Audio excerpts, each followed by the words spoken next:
Hey everybody, Scout Crafty here again. It's Wednesday and a beautiful day outside. Just a beautiful blue sky and white puffy clouds, about 50 degrees, a little bit cool, but just beautiful. So I got a lot of things to get finished today, so it might be a short one today. First thing I wanted to talk about is our last video, which went over very well, and I appreciate it. It was the hammer make out of the railroad spike, and I wanted to tell you something kind of funny. Funny story. When I was a scout leader, some of the times I wasn't too forthcoming with the scouts in certain instances, and I'll tell you what I mean. I would tell the scouts, like for example, we would meet on a Thursday night, and I would say, "Okay, guys, next Thursday we're going to be doing a community service. We're going to be cleaning up the monument, or cleaning up the rectory, or doing something like that." And, as you know, boys rather would not do stuff like that. And it's funny because I used to have the boys that would show up every meeting, no matter what, whether it was a great meeting or whether it wasn't such a great meeting, they were there all the time. And I always wanted to reward them. So what I would do is I would say, okay, guys, next week we're going to be doing a cleanup and stuff. So some of my lazier scouts would miss that meeting, And when the kids showed up all ready to be doing the cleanup, I would take them to go play laser tag or something like that. That was really fun. And it didn't take long before the boys realized that, you don't just volunteer for the good stuff. You're either there all in or not. So I thought it was pretty interesting on that. And I laugh sometimes because somebody said to me the other day, they go, your thumbnail. Now, what a thumbnail is, when you make a video, for those making a video out there, your little thumbnail describes what the video is going to be like. And some thumbnails are very, they get a lot of attention and draw a lot of viewers and subscribers and everything, all because of one thumbnail. And I sometimes on videos that I like, that I was happy with, I'll intentionally put a weak thumbnail because I don't want it to be for my subscribers, the people that are there all the time, and I want them to enjoy it. It sounds crazy, right? But it's so that's why when you saw that weak thumbnail that I had for last week, so I could have made a different thumbnail, like something like this that says, before and after. And that's another thing. When you show a before and after, for those of you that are getting started in videos, the before and after shot will attract many more viewers. However, in my opinion, it's a spoiler. And when somebody sees that, some people like a spoiler. I never did. I always like if I went to a movie, I want to see the end of the movie when it comes. I don't want to know that guy died beforehand, And so that's why I never put any of those before and after in. It would attract a lot more viewers and, things like that. But I'm not, I want it to be enjoyable for you. And I hope you do enjoy the fact that at the end of the video, you get to see it when we all do, when it's finished. Unless you fast forward or whatever, then you see it first. Anyway, I just thought I would throw that. It's a pretty funny story. And so let's see what we got to conjure up today. Okay, now I do have to apologize. My place is a total mess down here because what's happening is, you see those meters, those electric meters up there behind the fan? Well, they're coming to change those meter heads. Same with the gas meters, I think. They're going to be putting some wireless meters on. So I got to clear all this away so they can get there. So that's what I'm going to be doing and why I'm so busy. Now, I got a few of these drills I got to bring upstairs that I accumulated from a friend of the family. But check this out. Look what I got over here. Another one. Remember we did this last week? Similar. Well, this one here is a little bit different. This is a 5/16 electric drill. The other one was a 1/4 inch, very similar labels, right? Similar. Look at this cord, huh? Look at this cord. That thing is just the UL extravaganza. Now, this is something I thought was interesting. Look at this chuck here. Now, I've never seen a chuck like this before. You say, well, it looks similar. What's the difference between a chuck?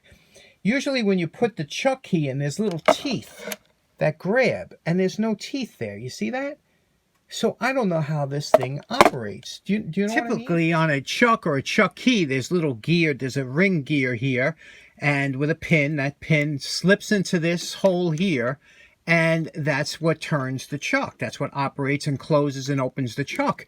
However, on the one I have over here, I cannot see what would engage it around there. And it's so close to the bottom, it's not like there was a ring of gear that fell off. So maybe you could tell me out there, I'm sure you know. Let me clean up this chuck on the wire brush real quick and see. I'm sure there's writing on it. We'll take a look at what that says. Okay, we just did a little cleanup, a little 50-50, you know, nothing serious, but you could see here the beautiful tags are there, all original. But let me show you here how I believe this chuck was meant to work. Because this is a solid piece, I believe it worked just like a hand chuck, and that is, you see this little button here? You push that button, that locks the spindle, and that allows you to open or close the chuck. And then you would put your drill bit in, tighten it up, and then you would use just a regular round shaft to tighten this up and give it some extra torque on there. So let's put a drill in there. We have John fix his ground fault interrupter. So, and I'm wearing rubber gloves. I have rubber shoes on, and I have a piece of wood to bite down on. So I think we'll be safe if we turn this on. Okay, we plugged it into the ground fault interrupter. We have a piece of wood. Okay, I'm going to try.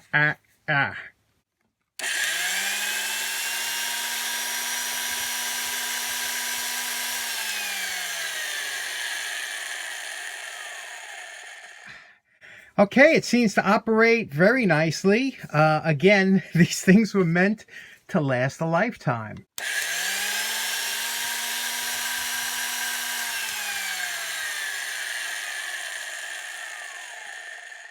You gotta love these things. Now, right? To use the drill, what you would do is you take a drill bit, place it into the chuck, push this trigger down, this button, the spindle lock, tighten it up as much as it goes, and then there was another key that looks similar to this rod here.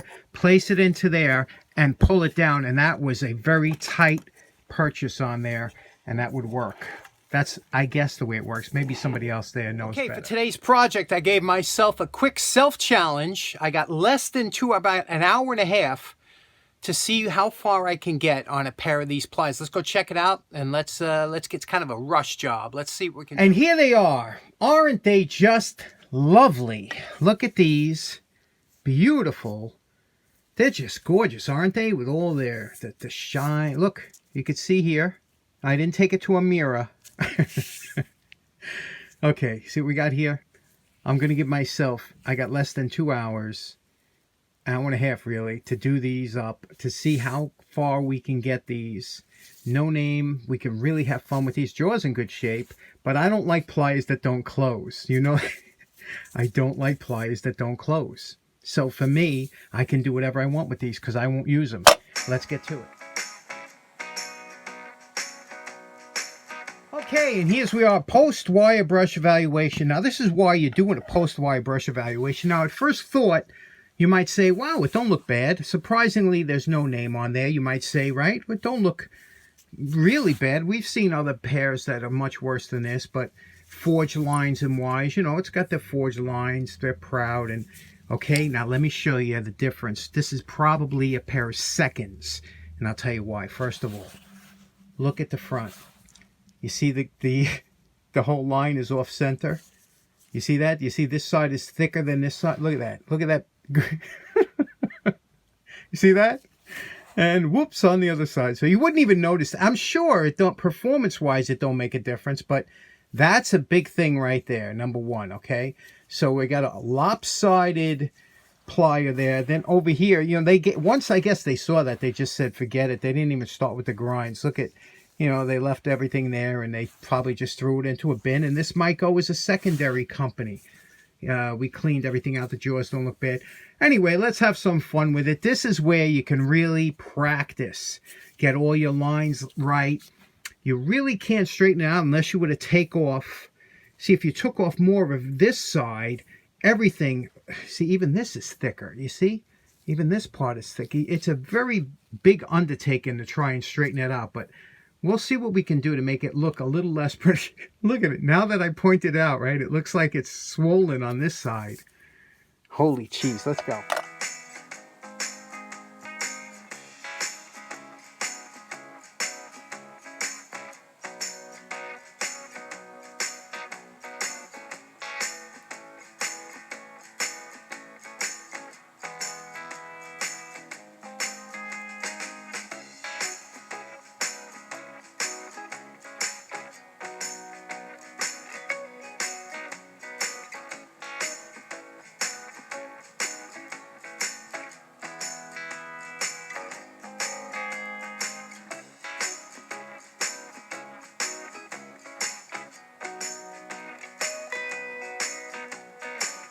Okay, at exactly 1 hour, this is what we accomplished. We took it down, gave it a respectable, right? That is respectable, you have to admit, respectable shine. Let's take a look at it. Do you like it? Listen to it. The steel, I'm telling you, the steel sounds good. I wonder if this wasn't somebody's grind that didn't come away and they just said, don't even bother, just make it a second. You know, somebody didn't grind it correctly or evenly, but I got it to come back a little bit, so it's not, but I think there's something we could do. Again, this is where you have fun. You have fun with pliers like this, you know, 25-cent pliers. I don't even think I paid 25 cents for them. Let's take your eye away from that fact that that's off. Let's see what we can do to take our eye away from the fact that it's uneven. Now you remember my favorite part. Remember what these look like before we started? Okay, now we're calling this project done. And okay, we did it within an hour and a half, which is pretty quick for me. I like to lollygag a lot in the shop, but you can see what we did here. Did a little jeweling on there, right? Now, what's the first thing your eye... You're not looking up here, right? You're not looking at where that crack meets. You're saying, wow, dude. Anyway, a little jeweling on there. Just on the side, you know? I always like that. It just looks so sharp, doesn't it? It was things years ago, machinists, watchmakers, things like that used to do. Just mesmerizing, and I love it. So very simple to do, very easy to do. I did a couple videos on it. Anyway, these are good. Let's see if they do work. Let's give them a cut. Okay, we have some zip tie here. Oh yeah, there we go. Up and down cuts. Nice job. They work. I don't think I paid more than 25 cents for these, but definitely something that if you saw this, you'd say, what the hell? Who did that? You know what would really make this pop? A pair of Klein coats. But I just can't see myself to put an $8 pair of Klein coats on a 25-cent pair of pliers. But you let me know. If you want me to do it, I'll do it. Because you know I'll do it. You let me know. So in closing, we got a lot done today for a little bit of a short day that I had no game plan going into. Anyway, I hope you have a great day. Enjoy the rest of your week. You made it through a happy hump day. Couple more days to go. We'll be hitting the weekend. Take care now. Bye-bye.